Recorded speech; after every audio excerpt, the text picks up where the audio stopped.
French cuffs, tear into that neat, orderly mask and get down to the grit, the chaos. Chaos has no place in recovery, Dr. Charles would say. But I crave it, sometimes even more than the oxy. That's what happens when you're trapped by clean white walls, endless therapy sessions, and piped-in new age music for 3 months. The order and rules get to you, make you want to screw up just for the messiness of it. But I can't afford that. Not now. Freedom is so close I can almost taste it. I guess, I say, when I realize that Dr. Charles is waiting for an answer. She's big on getting answers to her non-questions. Are you nervous? She asks. No. It's the truth. I can count on one hand how many times I've been honest with her, including this one. 3 months of lying is exhausting, even when it's necessary. There's no shame in being nervous, Dr. Charles says. It's a natural feeling given the circumstances. Of course. When I finally do tell her the truth, she doesn't believe me. Story of my life. It is a little scary. I let my voice go reluctant, and Dr. Charles's neutral therapist mask almost slips at the prospect of a confession. Getting me to open up has been like pulling teeth. I can tell it bugs her. One time, she asked me to walk her through the night of Mina's murder, and I knocked over the coffee table, glass shattering all over as I tried to get away from her. Just another thing I've destroyed in Mina's name.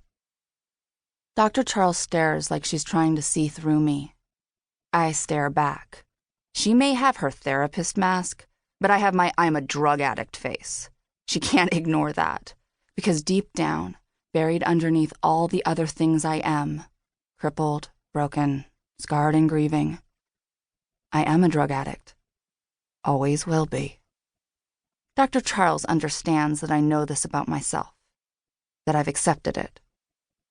She thinks she's the one responsible for my change from raging to recovering, but she's not. She doesn't get to take credit for that. So I stare her down, and finally, she breaks the eye contact and looks at her leather portfolio, writing a few notes. You've made tremendous progress in the time you've spent at Seaside Wellness, Sophie.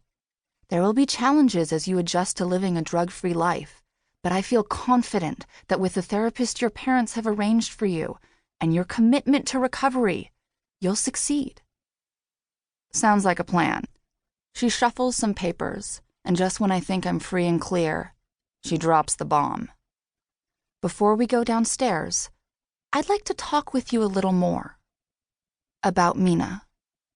She looks up at me then, carefully monitoring my response, waiting to see if I'll break her new coffee table. It's wood this time. I guess she figured she'd needed something sturdier.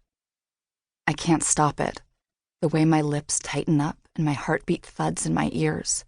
I force myself to breathe, in and out, through my nose like in yoga, relaxing my mouth. I can't slip up. Not now, not when I'm this close to getting out. What about Mina? My voice is so steady I want to pat myself on the back. We haven't talked about her in a while. She's still watching me, waiting for me to freak, like I have every time she's forced this. Going home is a big adjustment. A lot of memories will come up. I need to make sure you're in the right frame of mind to deal with them without... She tugs at her left cuff. This is another of her tactics. Dr. Charles likes to make me finish her sentences, own up to my mistakes and faults. Without going on an oxy binge, I supply. She nods. Mina and her murder are triggers. It's important you're aware of that you're prepared for the challenges her memory may bring up. And the guilt. I have to stifle my knee-jerk response. The one that screams, her murder wasn't about drugs. It's no use. No one will believe the truth. No one will believe me, not with the evidence in front of them. That fucker in the mask had covered his bases.